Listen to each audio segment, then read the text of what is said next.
How's it going, guys? Christopher McGee with Halcyon Real Estate. We're in South Jordan today, and if this is a city you might be interested in looking at, let's check it out. All right, so how did South Jordan get started? South Jordan got started, incorporated as a city in 1935.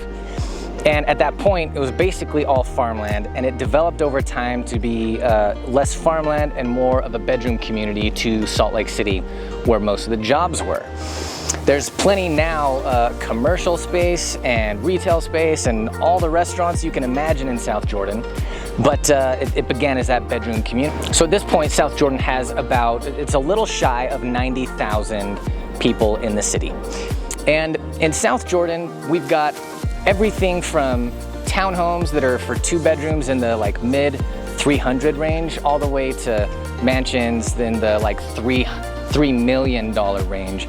And the average price point for a home in South Jordan right now is about $690,000. Whenever you happen to be watching this, if you want to know what it is right now, just hit me in the comments, reach out to me some way. I'll be happy to let you know. Boundaries in South Jordan, we go from about 94th South to the north boundary of it, and then it goes east to I-15. It basically butts right into I-15 and follows the I-15 corridor, which for the most part is about 3rd west.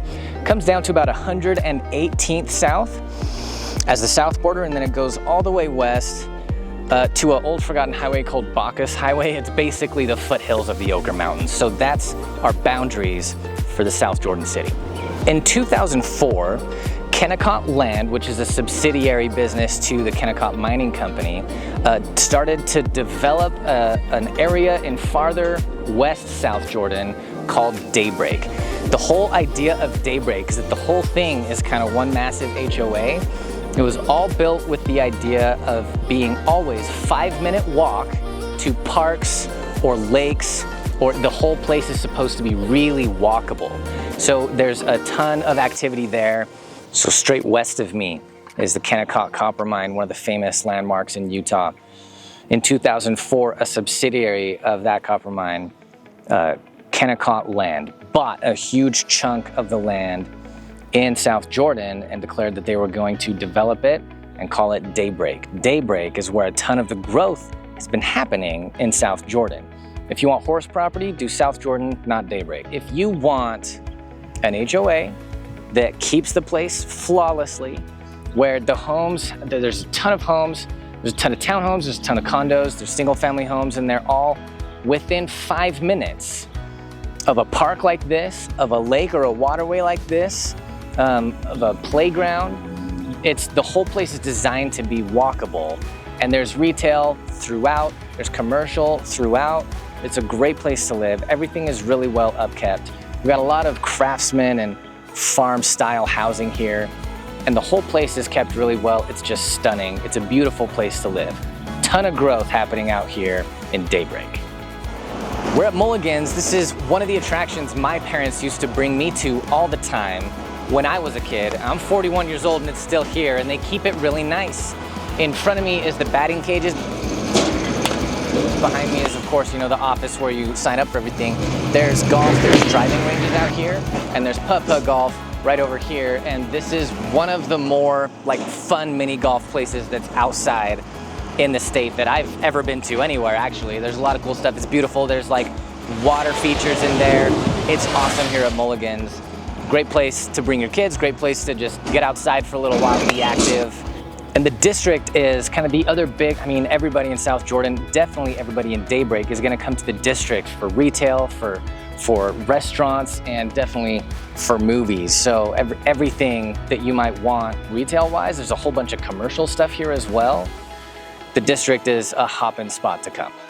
We are at Bingham High School. My mom taught here 25 years ago, and to give you an idea of the growth that South Jordan has had, when my mom taught here, the 4 or 5 lane road that comes right in front of Bingham High School was a dirt road 25 years ago, and now it's just neighborhoods for miles across the street and in every direction from here. There are 18 elementary schools, 11 junior high or middle schools, and 6 high schools within the boundaries of South Jordan. This is a big city, just under 90,000 in population here. And because it's such a big city, there's all those schools. Now, not all of those schools are in the public school system. There's plenty of charter schools and the like, but this Bingham High School is probably the main high in South Jordan, and it is very well graded. A on niche.com. And that's a lot of schools for me to look up. I didn't look up every single one of them, but I saw nothing under a C, and everything tended up from C for sure. There were a lot of A-graded schools on niche.com in South Jordan. So this is a great place to raise a family. It's that bedroom community, like I said at the beginning. We've got not far to downtown if you work downtown, but there's plenty of commercial and every other kind of work here in South Jordan at this point. You're not far from Draper, it's just right across I-15. You're not far from Harriman and Riverton. You're not far from West Jordan. It's not the center of the valley, but this is a very central area for the way a lot of people will live out their lives. So, in all, South Jordan, great place to be.